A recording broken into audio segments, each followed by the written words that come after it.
And if you put everybody else on a pedestal, it actually ends up making you feel inadequate. And actually, what I've discovered as I've got deeper into my career is that these people that you think are have really got it sorted out, they don't know any better than you do.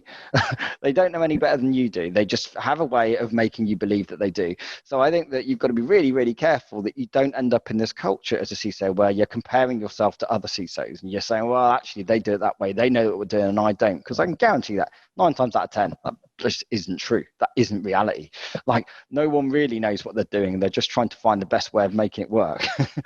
It's about managing expectations, and in security, the expectations are often too high and self-imposed. We will do this because we can do this. Even if we can't do this, we're supposed to be able, therefore we will try even if we fail. If we just lower the expectations a little bit, I love humble CISOs who say, listen, I know as much as I know. Beyond that, I can't make any promises. Yeah. I know what you mean. Although I think one of the things that actually drives them to getting things right has to be, you need an element of fear and stress to be successful. Like the most successful executives that I've ever met are ones that, they're obsessed about getting it right. They're obsessed about doing the best they possibly can. They won't sort of say, well, it doesn't really matter, So you do need an element of healthy stress to be effective in that role, surely. Yeah, absolutely. You need that energy. You need that kind of risk taking. You almost need to be an entrepreneur. You need to be prepared to fail as a way of learning. The problem is your fear of failure is that you'll take the organization down, not just your own bank account. Right, so there's that element too. So you have to be really careful about that.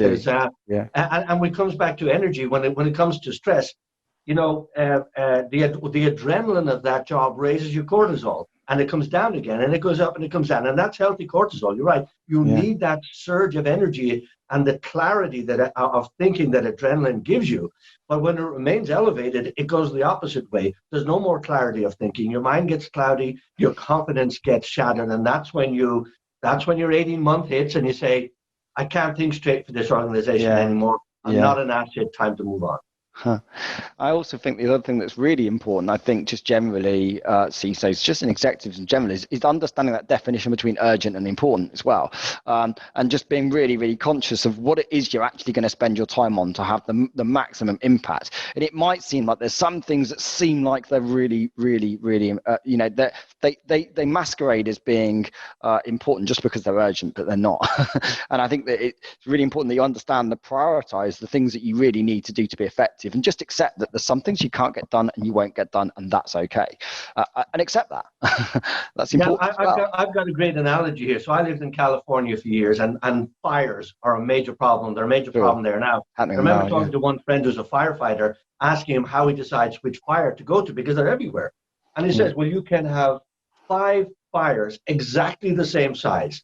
They're all 3, 4, 5, 10, 50,000 acres. Which one do you assign your equipment to, your trucks to, your water to, your firefighters to? And said, you pick the ones that your instinct and your training tell you have the potential for the greatest acceleration to something else.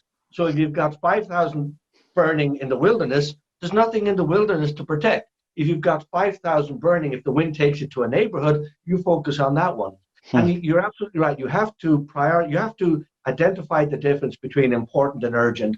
The problem in security is you might not realize the difference until it's too late. True. What may seem like, and mental health is a great segue into that, what may seem like something fairly unimportant, not urgent, not something you have to deal with. Well, imagine if half your security team suddenly go, F it, I'm out, I'm gone. And it's maybe it's extreme. I don't think an entire team are going to do that, but more now than I've ever seen before are saying, COVID did it for me. I'm gone. I'm out of here. And CISOs, I'm sure, the same thing, because everything has increased exponentially, including their own personal nightmares and demons and stress.